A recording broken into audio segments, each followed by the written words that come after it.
ಮಾಡಿದವರು ಯಾರು ಅನ್ನುವಂಥದ್ದನ್ನ ನಾವೆಲ್ಲ ವಿಚಾರ ಮಾಡಬೇಕಾಗಿದೆ.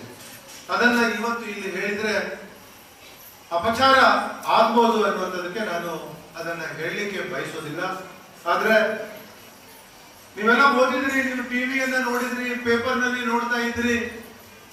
ಯಾರೇ ಅವನು ತಿಮರೋಡಿ ಮಹೇಶ್ ಶೆಟ್ಟಿ ಅಂತ ಹೇಳಿದ್ರೆ ಯಾರು ಅವನು ಯಾವ ರೀತಿಯಾಗಿ ಬುರುಡೆ ತಂದಿಟ್ಟು ಅಲ್ಲಿ 18 ಅಡಿ ಆಳ ಮಾಡಿ ಅಲ್ಲಿ ಹೆಣ ಊತಿದ್ದಾರೆ ಎನ್ನುವಂಥದ್ದನ್ನ ಹೇಳ್ತಾನೆ ಅವನು ಅಂತ ಹೇಳಿದ್ರೆ